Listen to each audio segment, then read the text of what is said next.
किया है कि नेताओं ने जो लूट कर काला धन विदेशों में जमा किया है, इसको वापस लाकर इससे विकास करना है देश का। और ये लूट का धन 258 लाख करोड़ है, कोई मामूली रकम नहीं है। इसको वापस लाके विकास करना है। आप बोलेंगे ये कैसे आएगा? इसको वापस लाने के 4 रास्ते हैं। पहला रास्ता है कि जिन विदेशी बैंकों में ये धन जमा है, उन बैंकों में यह धन निजी संपत्ति के रूप में जमा है। व्यक्तिगत संपत्ति, किसी नेता की, किसी अधिकारी की व्यक्तिगत संपत्ति, निजी संपत्ति। अगर हम इस धन को राष्ट्र की संपत्ति घोषित करा सकें तो यह धन किसी भी बैंक में जमा नहीं हो सकता, यह वापस आएगा भारत में। क्योंकि अंतर्राष्ट्रीय बैंकिंग व्यवस्था का एक नियम है, किसी भी देश की राष्ट्रीय संपत्ति उसी देश में जमा होती है, वो जिस देश की होती है, दूसरे देश में जमा नहीं हो सकती। तो अब तक जो जमा है वो निजी संपत्ति है, हम इसको राष्ट्र की संपत्ति बना दें तो ये वापस आएगा। आप बोलेंगे ये कौन करेगा? इस काम को करने के लिए 2 संस्थाएं हमारे पास हैं। एक का नाम है सुप्रीम कोर्ट और एक का नाम है संसद। सुप्रीम कोर्ट की ताकत है कि वो किसी भी संपत्ति को राष्ट्रीय संपत्ति घोषित कर सकता है। और सुप्रीम कोर्ट ने एक बार ऐसा किया था। यूरिया घोटाला हुआ जब नरसिम्हा राव के जमाने में, तो 133 करोड़ रुपए चला गया था देश के बाहर। सुप्रीम कोर्ट ने उसको राष्ट्रीय संपत्ति घोषित करके वापस मंगा लिया और स्विस बैंक से वो 133 करोड़ रुपए वापस आ गया। और पता है, वो नरसिम्हा राव के बेटे के खाते में जमा था। हाँ, और सुप्रीम कोर्ट ने नरसिम्हा राव के बेटे को जेल भेज दिया। प्रधानमंत्री के बेटे को जेल भेजा था, वो मैं भूला नहीं कभी भी। सुप्रीम कोर्ट में इतनी ताकत है। तो हमने सुप्रीम कोर्ट में एक मुकदमा लगाया है अभी 6 महीने पहले, ये जो भारत स्वाभिमान नाम की संस्था है ना, इसकी तरफ से।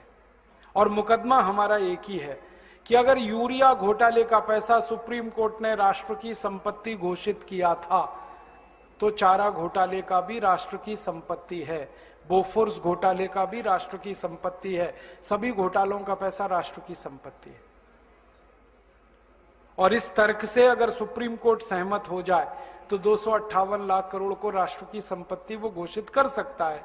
और ये घोषणा होते ही हम इंटरनेशनल कोर्ट ऑफ जस्टिस में जा सकते हैं फैसले को लेकर, और आईसीजे ऑर्डर करे तो दुनिया के 70 देशों की बैंकों को पैसा वो वापस करना पड़ेगा भारत को। इस उम्मीद में मुकदमा लगाया है हमने। 6 महीने हो गए।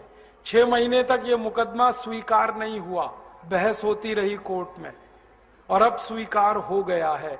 कोर्ट ने तैयार मान लिया कि अब ये मुकदमा सुना जाएगा। 6 महीने लगे और कोर्ट ने अपने को कन्विंस करने के लिए सब तरफ से जानकारी मंगाई। हमने कहा, उतने पे विश्वास नहीं किया कोर्ट ने। एक अंतर्राष्ट्रीय संस्था को कॉल किया कोर्ट ने, उसका नाम है ट्रांसपेरेंसी इंटरनेशनल। उन्होंने आके सारे दस्तावेज कोर्ट में पेश किए कि भारत का कितना ब्लैक मनी। फिर और एक संस्था को कॉल किया कोर्ट ने, उनका नाम है टैक्स जस्टिस नेटवर्क। उनको बुलाया, उन्होंने दस्तावेज दिए। फिर भारत के तमाम बड़े अधिकारियों को बुलाया कोर्ट ने, एनफोर्समेंट डायरेक्टरेट के, पूछा कि आपको मालूम है विदेशी बैंकों में खाते हैं? उन्होंने कहा हाँ खाते हैं। फिर सीबीआई वालों को बुलाया। जब सब तरफ से कोर्ट कन्विंस हुआ तो कोर्ट ने मुकदमा स्वीकार कर लिया।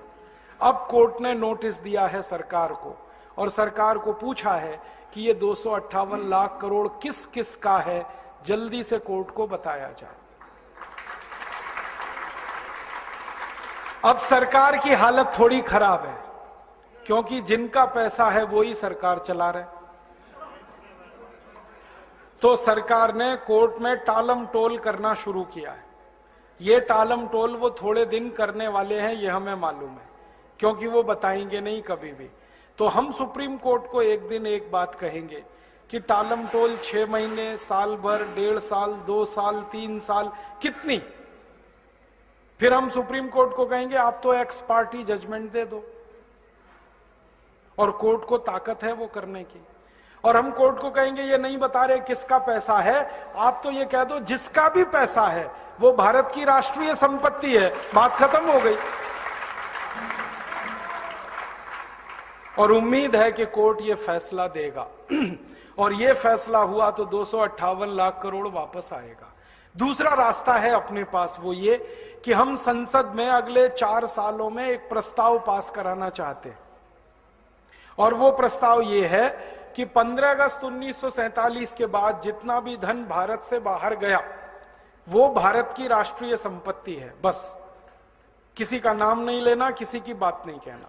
15 अगस्त 1947 के बाद जितना धन बाहर गया है भारत से हवाला के थ्रू, क्योंकि सब हवाला से ही जाता है, वो भारत की राष्ट्रीय संपत्ति है। संसद प्रस्ताव को पास करे।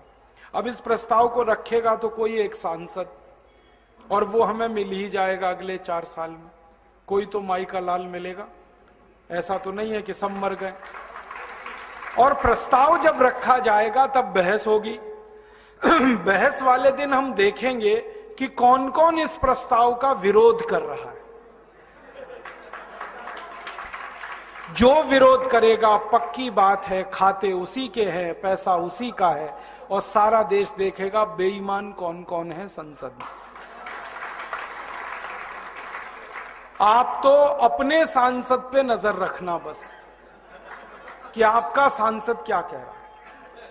हर एक इलाके में मैं घूम घूम के लोगों से एक ही बात कह रहा हूं कि जिस दिन ये प्रस्ताव आएगा टीवी पर बहस आएगी, क्योंकि अब डायरेक्ट टेलीकास्ट होने लगा है। आप अपने सांसद पे नजर रखना वो क्या कर रहा है, आपको पता चल जाएगा वो बेईमान है ईमानदार है। अब संसद में या तो प्रस्ताव गिरेगा या पास होगा।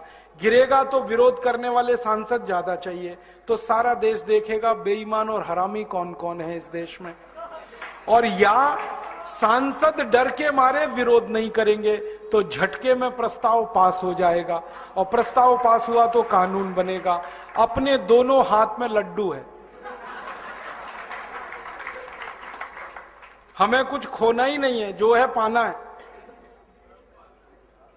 तो या तो बेईमानों को एक्सपोज करेंगे पूरे देश में, और घूम घूम कर कहेंगे कि ऐसे हरामी और बेईमानों को दोबारा चुनकर मत भेजो, जो विदेशी पैसे को वापस लाना ही नहीं चाहते, जो देश को अमीर होने ही नहीं देना चाहते, जो गरीबी मिटने ही नहीं देना चाहते इस देश की।